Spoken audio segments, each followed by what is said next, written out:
Jumpa lagi Audio TV. Ya, laptop yang satu ini adalah laptop bisnis yang ringan banget dan layarnya adalah layar OLED. Ya, dia laptop dengan layar OLED 14 inci paling ringan di dunia.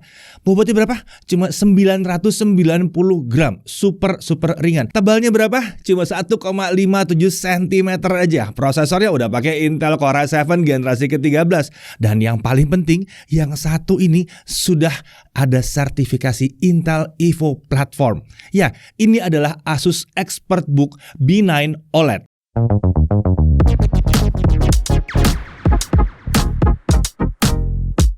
Oke, kita mulai pembahasan mengenai si laptop bisnis ini. Ingat ya, ini adalah laptop bisnis. Jadi akan ada banyak hal-hal kecil-kecil yang memang diarahkan untuk para pebisnis. Kenyamanan pakainya, desainnya yang akan membuatnya jadi tidak umum. Jadi nggak mungkin kalian bilang, oh oke, saya mau harganya pasti 7 juta ya. Nggak bisa ya, karena ini spesial banget dirancang untuk para pebisnis. Nah, kalau pengen tahu seperti apa kemampuannya, kita mulai dulu pelan-pelan dari spesifikasi dasarnya. Untuk prosesor, dia pakai Core i7 1355U, fabrikasi Intel 7, base powernya 15 watt. Dia udah punya 10 core, 12 thread. Ada 2 performance core dan ada 8 efficient core. Maksimum turbo frekuensinya 5 GHz dan untuk Intel Smart Cache-nya ada 12 MB. Untuk integrated graphics-nya dia pakai Intel Iris Xe Graphics dengan 96 execution unit. Tentunya yang satu ini udah support QuickSync dan AV1 juga disupport di sini. Jadi untuk akselerasi mantap yang satu ini. Nah, kita masuk ke bagian yang mengejutkan, RAM-nya. Ya, RAM-nya memang onboard, tidak bisa di-upgrade, tapi langsung 32 GB LPDDR5 5200 langsung dual channel. Ya, kalau kayak begini sih nggak bisa banyak komplain ya. Memang nggak bisa di-upgrade, tapi udah 32 GB untuk laptop tipis dan ringan. Wah, ini udah overkill sih sebetulnya. Mau dipakai saya beberapa tahun ke depan, kayaknya masih belum ketinggalan zaman sih. 32 GB. Lanjut, untuk storage, ini lagi nih. 2 TB SSD NVMe PCIe Gen 4. Aduh, memang dia nggak punya slot storage tambahan, tapi 2 TB udah cukup banget dong. Untuk wireless connectivity-nya dia pakai Intel Wi-Fi 6E AX211 ya, udah jelas dia bisa Wi-Fi 6E, gigabit Wi-Fi, dan Bluetooth-nya juga udah versi 5.3. Untuk kapasitas baterainya adalah 63 Wh ya. Untuk sistem operasinya dia pakai Windows 11 Pro. Nah, ini dia nih untuk bisnis kan, jadi pakai Windows 11 Pro. Untuk body, form factor-nya adalah clamshell. Jadi ini bentuknya laptop klasik. Ya, kenapa ini banyak dipilih yang laptop klasik bukan yang convertible? Karena ini gampang dipakai kerja di mana aja. Salah satu kelebihannya tuh ya. Dan bentuk laptop klasik itu memungkinkan bobotnya diturunkan sampai serendah-rendahnya. Ya, kalau yang convertible agak susah menyentuh di bawah 1 kilo. 1,1 kilo aja udah jarang ya. Nah, ini laptop klasik bisa di bawah 1 kilo. Untuk materialnya dia menggunakan magnesium lithium. Ini diklaim punya bobot 14% lebih ringan dibandingkan magnesium aluminium yang biasa digunakan untuk laptop-laptop ringan. Untuk warna, ini namanya adalah Star Black atau ya hitam. Mungkin sedikit kebiru-biruan, ya hitam lah pokoknya nih. Untuk desain, ini simple, minimalis dan terlihat sangat profesional. Ini desain khas laptop ExpertBook. Dia juga sudah menggunakan Ergolift Hinge design ya. Desain engsel yang mengangkat bagian belakang laptop saat dibuka. Ini membantu untuk meningkatkan sirkulasi udara dan kenyamanan kita pada saat mengetik. Lebih enak dong kalau keyboardnya agak ngangkat dikit gitu. Nah, di sini terlihat ada logo Asus dan ExpertBook di bagian belakang layar. Ada lampu kecil berwarna merah di dekat logo ExpertBook yang dapat menyala dan menandakan bahwa penggunanya sedang sibuk atau sedang melakukan conference call. Jadi intinya, yang lihat laptop ini nanti lihat aja lampunya nih. Wah, lagi nyala nih. Berarti yang pakai lagi sibuk. Jangan diganggu. Gitu kira-kira ya. Untuk dimensi, panjangnya 31,1 cm, lebar 21,5 cm, dan ketebalannya 1,57 cm. Bobotnya seperti dibahas tadi 990 gram untuk laptopnya. Chargernya nggak kalah ringan di 215 gram saja. Sayangnya ini charger diberikan ini masih menggunakan adapter yang terpisah dengan colokannya ya. Nah, ini jadi agak besar jadinya nih. Tapi karena dia menggunakan konektor USB Type-C, jadi kita bisa aja nih cari adapter-adapter yang udah support power delivery. Kan banyak tuh ya yang kecil-kecil udah bisa 65 watt. Nah, itu kompatibel sama yang satu ini. Nah, kalau untuk unit ini plus charger bawaan, kalau kita mau bawa total itu sekitar 1,2 kg. Biasanya bobot segini itu ngitung laptopnya aja udah termasuk ringan ya. Ini udah laptop plus charger. Oke, kita beralih ke layarnya. Displaynya ini ukurannya 14 inci dan panelnya adalah panel OLED. Resolusinya nggak kalah hebat. WQXGA Plus 2880 kali 1800. Tinggi banget ya. Aspek rasionya 16:10. Refresh rate-nya bukan 60 tapi 90 Hz. Menurut Asus, brightness-nya itu ada di 400 nits dengan color gamut 100% sRGB dan sudah Pantone validated. Nah, kalau berdasarkan pengujian kami, gamut coverage-nya ada di 99% DCI-P3. Gamut volumenya ada di 121,9% DCI-P3. Peak brightness-nya untuk HDR-nya off di 380 nits, sementara kalau HDR-nya on, ini melampaui janji di 585 nits. Ini layar yang oke banget nih ya. Mau buat kerja atau nonton itu udah asik banget. Terserah aja deh, dipilih mau serius, mau have fun, mantep. Bahkan kalau mau dipakai buat content creation, ini bisa banget. Walaupun sebetulnya tujuan laptop ini kan buat bisnis, tapi nggak apa-apa. Hari gini pebisnis juga harus ngedit-ngedit video, ngedit foto kadang-kadang ya. Nah, untuk permukaan layar ini adalah glossy. Ini membuat warna di layar tuh terlihat semakin cemerlang ya. Dan yang penting lagi, karena laptop bisnis, layarnya bisa dibuka sampai 180 derajat. Ini memudahkan kita saat ingin menampilkan isi layar ke lawan bicara. Siapa tahu lagi meeting di cafe gitu, ya tinggal dibuka aja, tak 180 derajat. Jadi ini adalah salah satu fitur yang penting banget harus ada untuk sebuah laptop bisnis. Nah, untuk bingkai layarnya ini tipis di seluruh sisi dengan screen to body ratio di 90%. Bingkai atas sedikit lebih tebal, tapi ini kan ada webcam di situ. Oke, untuk webcam ini resolusinya adalah 1080p 30 fps dan dilengkapi dengan infrared yang sudah mendukung Windows Hello juga tentunya.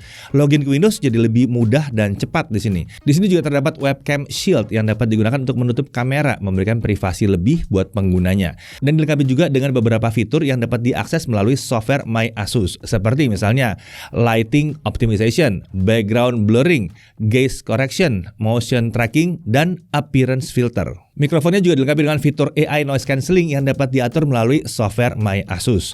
Untuk kualitas kamera dan mikrofonnya kurang lebih seperti ini.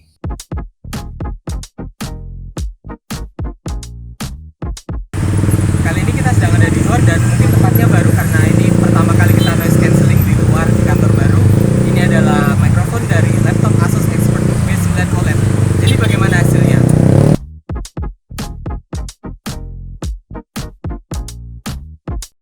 Kali ini kita sedang ada di luar dan mungkin tempatnya baru karena ini pertama kali kita noise cancelling di luar di kantor baru. Ini adalah mikrofon dari laptop Asus ExpertBook B9 OLED. Jadi bagaimana hasilnya? Dan yang ini adalah kualitas kamera dan mikrofon dari laptop Asus ExpertBook B9 OLED untuk kondisi dalam ruangan dengan pencahayaan yang cukup. Jadi bagaimana hasilnya? Nah, untuk audio dia menggunakan konfigurasi 2 speaker stereo dari Dolby Atmos. Letaknya ada di bagian bawah kanan kiri laptop. Terdapat software Dolby Access untuk mengubah preset audio dan equalizer. Untuk kualitas suaranya, menurut kami ini kualitasnya keren banget ya. Bahkan bassnya masih mantep, walaupun emang nggak bisa ngejeduk kayak kalau ada speaker subwoofer ya. Tapi bassnya udah terdefinisi lah di sini. Memang ini bukan laptop yang paling nyaring suaranya, tapi ini udah oke banget. Oke, sekarang kita bahas konektor dan tombolnya. Di kiri ada satu Kensington lock, lalu ada satu HDMI, lalu ada 2 Thunderbolt 4. Ya, ada 2 Thunderbolt 4, ini syaratnya Evo ya.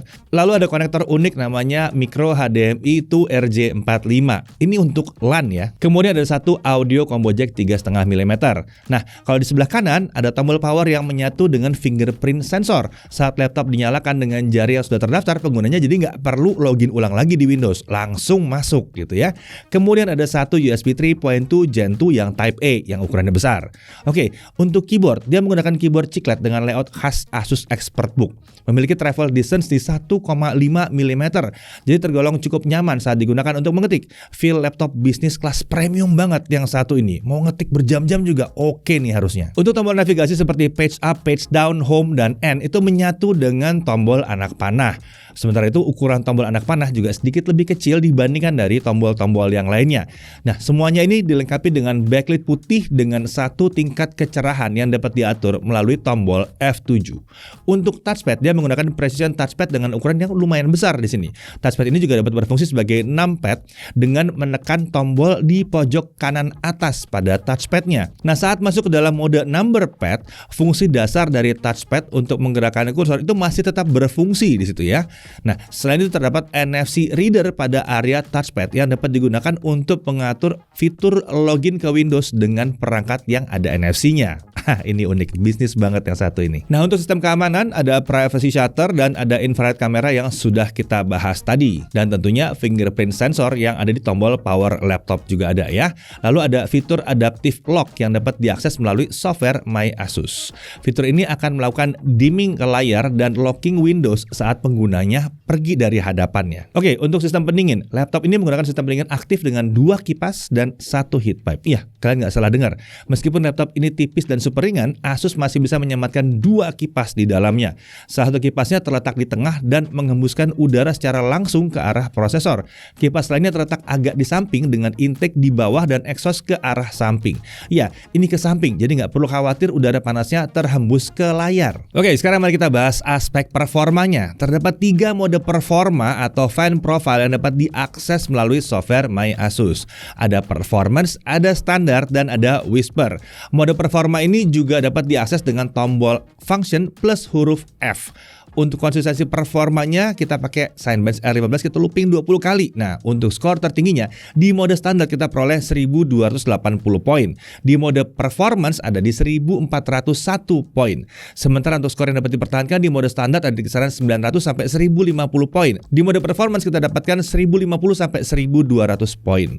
Nah, untuk suhu kerjanya di mode performance suhu sempat berada di kisaran 90 sampai 96 derajat Celcius. Tapi di awal memasuki run ketiga suhu turun dan bertahan di kisaran 85 derajat Celcius. Dengan sesekali aja dia spike colongan performance ke 90 derajat Celcius. Sementara itu kalau di mode standar, suhu sempat mencapai 92 derajat Celcius di awal run.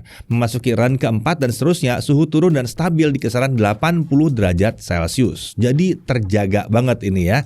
Performa dikasih tinggi kalau masih bisa, kalau udah kelamaan diturunin tapi dijaga. Tetap oke performance-nya. Nah, kalau kita hanya pakai baterai aja, nggak nyolok ke listrik, seperti apa? Kita lihat lagi ya pakai Cinebench R15.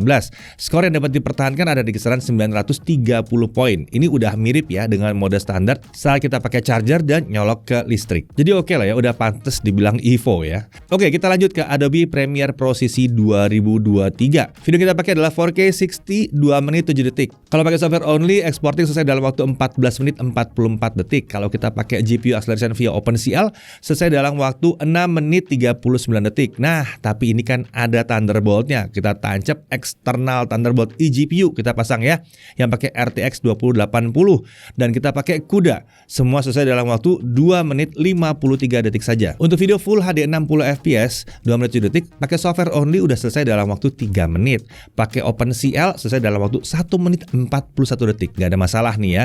Kalau kita pakai eksternal GPU yang sama yang tadi, selesai dalam waktu hanya 51 detik saja. Nah, untuk suhu kerja saat pakai 4K video export ya, suhu CPU sempat berada di kisaran 85 sampai 90 derajat Celcius pada awal prosesnya. Setelah beberapa saat dia turun dan bertahan di kisaran 75 sampai 82 derajat Celcius. Jadi aman di sini.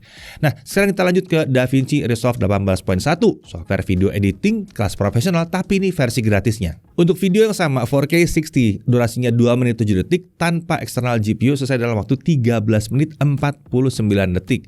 Kalau kita pakai eksternal GPU yang pakai RTX 2080 ini selesai dalam waktu 5 menit 13 detik. Nah, kalau videonya Full HD 60 fps 2 menit 7 detik tanpa eksternal GPU selesai dalam waktu 3 menit 56 detik. Dengan eksternal GPU ya, yang RTX 2080 Super tadi selesai dalam waktu 1 menit 30 detik. Untuk suhu kerjanya pada saat melakukan 4K video exporting, suhu CPU sempat nyentuh 92 derajat Celcius di awal proses render. Tapi setelah itu perlahan turun dan stabil di kisaran 76 sampai 80 derajat Celcius. Jadi aman. Nah, ini memang laptop untuk bisnis tapi ya kenapa nggak kita tes sedikit-sedikit ya untuk gaming, kurang lebih seperti ini hasilnya.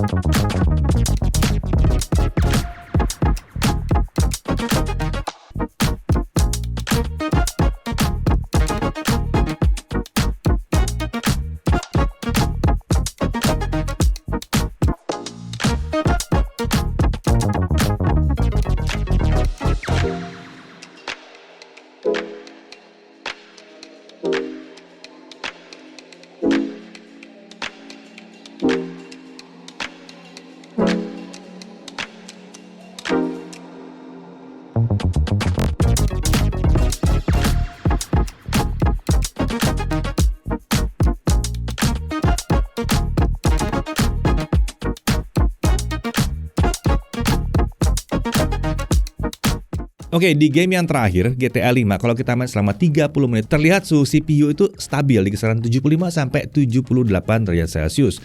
Sementara untuk suhu permukaan titik terpanas itu di area keyboard terletak di dekat huruf P yang mendekati 42 derajat Celcius. Sementara area tengah dan tombol WASD masih aman di kisaran 30 sampai 37 derajat Celcius. Untuk area palm rest ini aman ada di bawah 32 derajat Celcius. Oke, sekarang kita lanjut ke storage test ya. SSD-nya kalau kita tes kecepatan bacanya itu adalah 6554 MB per second dan kecepatan tulisnya dari 4337 MB per second. Bukan SSD dengan PCIe Gen 4 paling kencang, tapi ini udah kencang banget sih. Udah 6500-an, ini udah kencang banget. Dan ingat ukurannya, ini gede.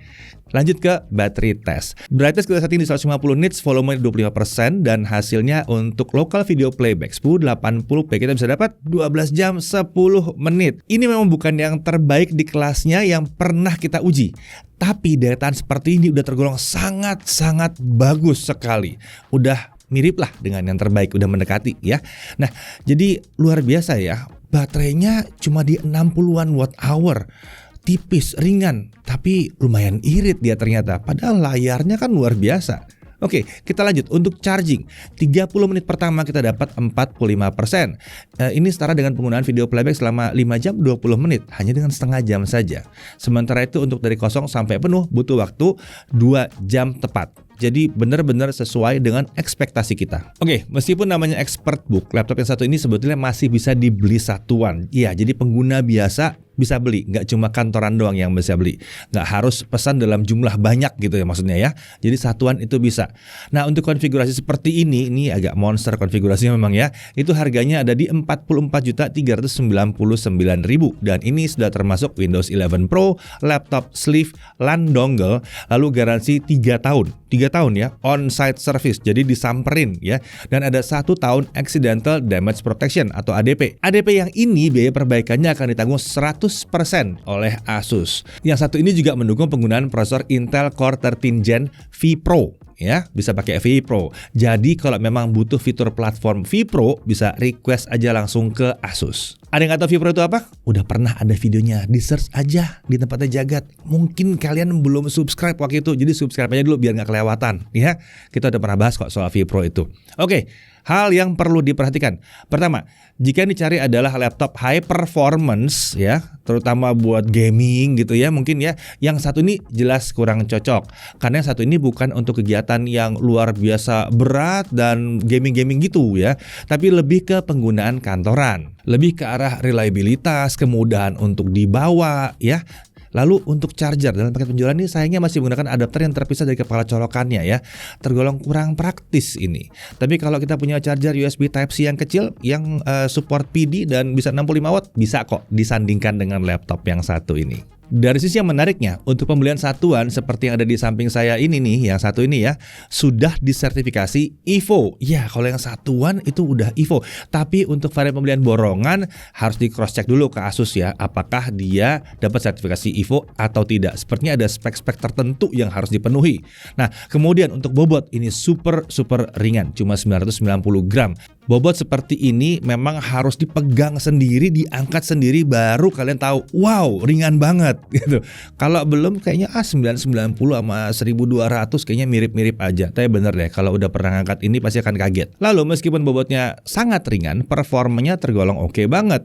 Udah pakai Intel Core i7 generasi ke-13 di sini, punya 10 core dan 12 thread. Ini nyaman buat multitasking ya. Buat editing video resolusi 1080p 60 fps, bahkan mungkin 4K 30 fps juga masih oke. Gaming tipis-tipis masih bisa di sini. Suhu kerja juga masih bisa dijaga di batas yang aman. RAM-nya langsung 32 GB LPDDR5 dan SSD PCIe Gen 4-nya udah langsung 2 TB. Super lega untuk 3, 4, 5, 6 tahun ke depan ya. Lalu layarnya udah OLED resolusi 2,8K, 100% DCI P3, Pantone validated, dan dia juga sudah memiliki sistem keamanan biometrik yang lengkap dan bahkan punya NFC reader di sini. Untuk konektornya juga udah cukup lengkap. Lalu daya tahan baterainya ini keren banget sih, bisa dapat 12 jam ya dengan seringan ini. Untuk Wi-Fi-nya udah langsung 6E dan Bluetooth langsung versi 5.3. Garansinya juga mantap banget seperti yang dibahas tadi. Nah, pertanyaannya, laptop ini cocoknya buat siapa? Ya, yang pertama jelas untuk pebisnis dengan mobilitas yang tinggi. yang butuh laptop super ringan dan daya tahan baterai yang oke banget, tapi mau juga laptopnya bisa untuk multitasking, kerjaannya harus cukup berat, cocok banget yang satu ini. Enteng, mudah dibawa, bisa multitasking. Kalau cuma buka Word, Excel, beberapa puluh tab Chrome, nggak ada masalah. Beberapa puluh ya, bukan beberapa. Atau mungkin iseng pengen juga editing video di sini selama sebatas 1080p 60 fps masih lancar banget bahkan. Atau ya dia akan cocok banget buat semua orang yang emang cari laptop yang super ringan. Ini adalah salah satu pilihan yang terbaiknya ya. Pada akhirnya Asus ExpertBook B9403 ini memang bukan laptop untuk semua orang ya. Apalagi mengingat ini adalah sebuah laptop bisnis. Buat kaum mendang-mending jelas nggak cocok. Pastinya laptop satu ini ditujukan untuk kalangan pekerja ya. Tapi kalau kalian memang butuh laptop dengan berbagai kelebihan yang ada di dalam yang satu ini, rasanya tidak salah untuk masukkan si Asus ExpertBook B9403 ini jadi salah satu pertimbangan kalian. Saya Deddy Irfan, Jakarta TV.